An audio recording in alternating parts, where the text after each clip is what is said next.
Funny driver. सीमा की शादी रवि से होती है। रवि को नशे की बुरी लत लगी होती है। एक दिन, अरे माँ, मेरा एक साइड का शरीर काम नहीं कर रहा है। मैं आज खेतों में कैसे जाऊंगा? अरे बेटा, ऐसा ना बोल। तेरे पापा के जाने के बाद से तू ही घर चलाने का सहारा है। मैं डॉक्टर को बुला लाती हूँ। देखिए बहन जी, रोहन के शरीर के एक साइड में लकवा है। अब वो कभी ट्रैक्टर नहीं चला पाएगा। घर में महुसियत का माहौल हो जाता है। लीजिए माँ जी, रोटी खा लीजिए। अरे बेटा, मुझे तो भविष्य की चिंता हो रही है। मेरा एक ही बेटा है और वो भी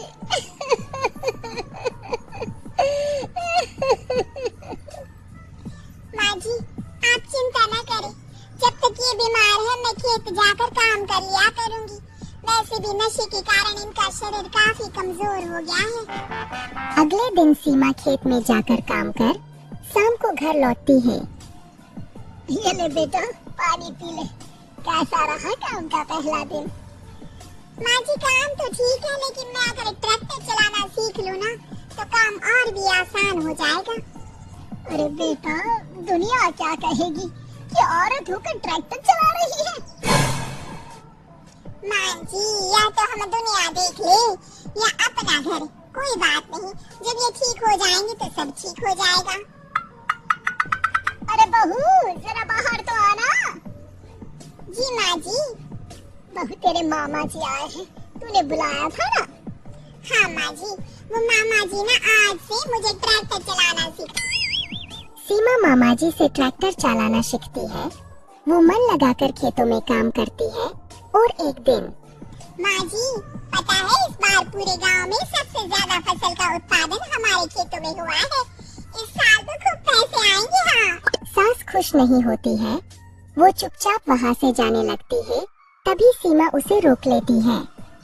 क्या हुआ माँ जी, आपको खुशी नहीं हुई? बेटा, आज डॉक्टर साहब बोल रहे थे कि रोहन के ठीक होने के लिए 5 लाख रुपए की जरूरत है। समझ नहीं आ रहा क्या करूं। सीमा शांत हो जाती है। अगले दिन सास सीमा के पास आती है। बेटा, ये मेरे गहने हैं। इसे अपने गहनों के साथ जोड़कर सुनार को दिया। जितने पैसे हो लिया, डॉक्टर को आज ही देने हैं। सीमा अपने गहने और सास के गहनों को लेकर दुकान में बेचकर पैसे लेकर घर आ जाती है।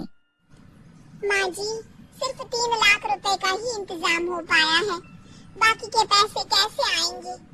बेटा, अब तो एक ही चारा है, हमें जमीन भी बेचनी पड़ेगी। माँ, खेत बेच देंगे तो खाएंगे क्या? अरे बेटा, कोई दूसरा चारा भी तो नहीं है।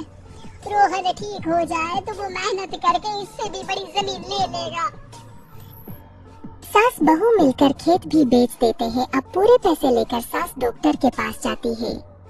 डॉक्टर साहब, ये लीजिए सारे पैसे, बस किसी तरह मेरे बेटे को ठीक कर दीजिए।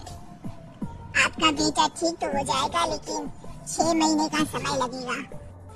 सास बहू सोच में पड़ जाते हैं कि अब तो कोई जारिया भी नहीं रहा जहाँ से उन लोगों की कमाई हो। अब कमाई घी नहीं तो खाएंगे क्या?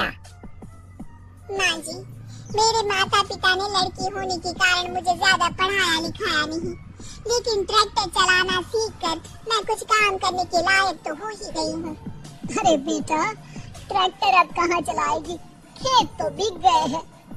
माँ जी, मैं किसी और के खेतों में दिहाड़ी में काम कर लूंगी, कुछ तो पैसे आएंगे ही ना।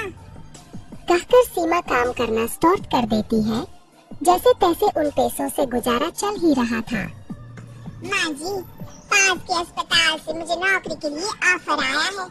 पैसे भी ये 4 गुना ज्यादा मिलेंगे और अब खाने पीने दवाई के साथ हम कुछ पैसे भविष्य के लिए भी जोड़ पाएंगे। लेकिन काम क्या है बहू?